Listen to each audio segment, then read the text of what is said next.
Hi friends, Kannada ಸುದ್ದಿಗೆ ಸ್ವಾಗತ. ಆಸೆ ಇಂದಿನ ಸಂಚಿಕೆಯಲ್ಲಿ ಮೀನಾ ತಾಯಿ ತಂಗಿ ಎದುರಿಗೆ ಬೈದು ನಿಮ್ಮ ಮಗಳನ್ನು ಕರೆದುಕೊಂಡು ಹೋಗ್ಬಿಡಿ ಅಂತ ಹೇಳಿ ಸೂರ್ಯ ಅಲ್ಲಿಂದ ಹೋಗ್ತಾನೆ. ಇದನ್ನೆಲ್ಲ ನೋಡಿ ಶಾಂತಿ ಹೇಳ್ತಾ ಇರ್ತಾಳೆ.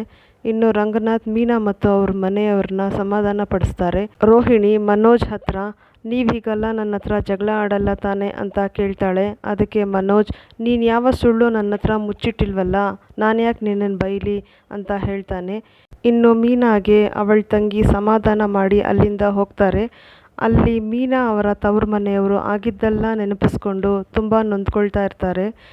ಮೀನಾ ಮುಂದಿನ ಭವಿಷ್ಯ ನೆನೆಸ್ಕೊಂಡು ಏನು ಮಾಡೋದು ಅಂತ ಗೊತ್ತಾಗದೆ ಮೀನಾ ತಾಯಿ ಅಳ್ತಿರ್ತಾರೆ.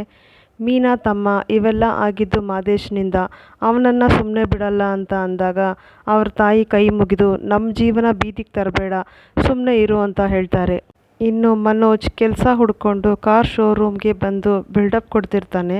ಅದಕ್ಕೆ ಮ್ಯಾನೇಜರ್, ಸೇಲ್ಸ್ ರೆಪ್ರೆಸೆಂಟೇಟಿವ್ ಕೆಲಸಕ್ಕೆ ಇಷ್ಟು ಸರ್ಟಿಫಿಕೇಟ್ ಬೇಡ, ಸರಿಯಾಗಿ ಮಾತಾಡೋದಕ್ಕೆ ಬಂದರೆ ಸಾಕು, ಕಸ್ಟಮರ್ಸ್ನ ಸರಿಯಾಗಿ ಹ್ಯಾಂಡಲ್ ಮಾಡೋದಕ್ಕೆ ಬರಬೇಕು ಅಂತ ಹೇಳಿ ನಿನಗೆ ಕೆಲಸ ಕೊಡ್ತೀನಿ ಅಂತ ಕಳಿಸ್ತಾರೆ.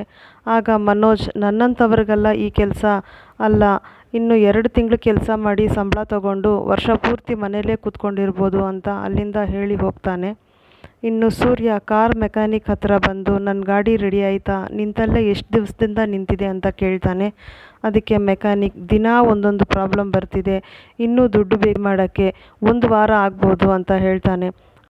ಅದಕ್ಕೆ ಸೂರ್ಯ, ದುಡ್ಡು ಕೊಟ್ಟು ಬೇಗ ಮಾಡಿ ನಮ್ಮಜ್ಜಿ ತಗೊಟ್ಟಿದ್ದು, ಇನ್ನು ಇದೆಲ್ಲ ನಿಮಗೆಲ್ಲಿಂದ ಅರ್ಥ ಆಗಬೇಕು ಅಂತ ಹೇಳಿ ಅಲ್ಲಿಂದ ಹೋಗ್ತಾನೆ.